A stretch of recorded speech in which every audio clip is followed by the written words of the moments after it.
Et parce qu'en ce moment, par exemple, où nous parlons de ce sujet très, très important, hyper important, la conservation de notre biodiversité, de nos forêts, il se passe actuellement dans le parc de Virunga une des réserves naturelles les plus importantes au monde, en forêt et en biodiversité, un activisme armé qui met à mal cet écosystème,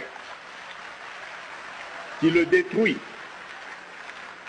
Et cela n'a pas été décidé à Washington, à Paris, à Bruxelles ou à Londres.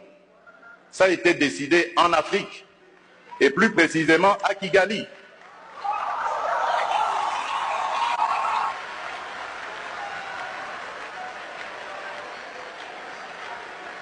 C'est l'œuvre d'un frère africain. C'est pour vous dire que nous devons bannir l'hypocrisie qui est entre nous.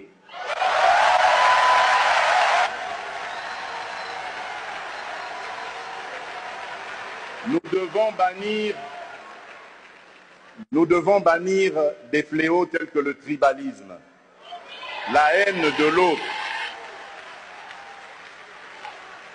Et c'est là, je crois, que nous pourrions parler d'abattre nos barrières, d'effacer les tarifs douaniers, etc.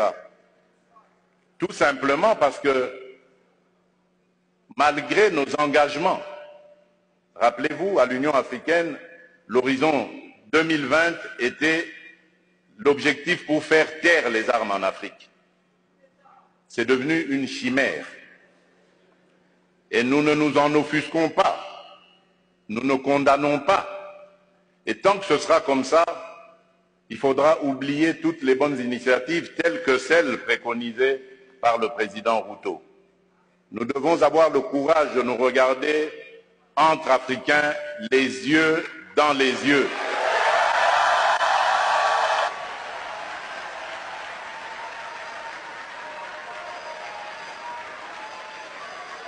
Et nous dire que on ne peut pas s'appeler frère et se poignarder dans le dos en même temps.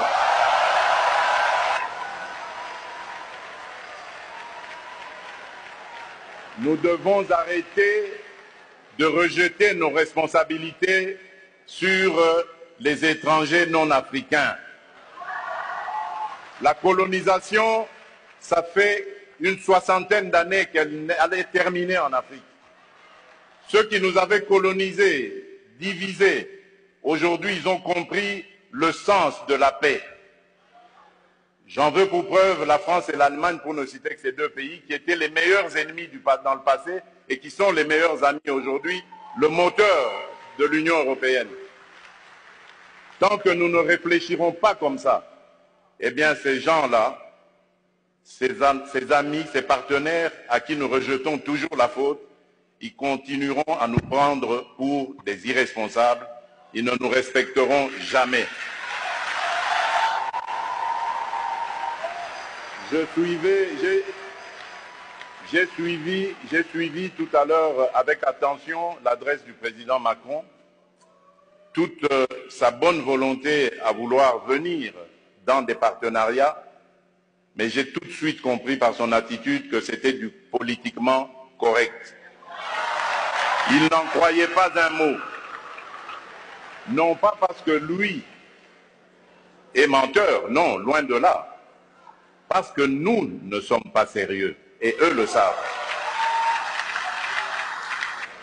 Le jour où nous mettrons fin à ce à quoi nous assistons aujourd'hui, à l'est de la République démocratique du Congo par exemple, des voisins qui viennent semer la pagaille, la mort, la désolation, uniquement dans le but de s'enrichir, de piller les ressources. Le jour où nous mettrons fin à ce genre de comportement, alors oui, là nous aurons compris. Parce que je suis désolé, En tant que président de la République démocratique du Congo et face à ce genre de choses, je ne suis pas tenté de construire des ponts, mais plutôt des murs pour sécuriser ma population.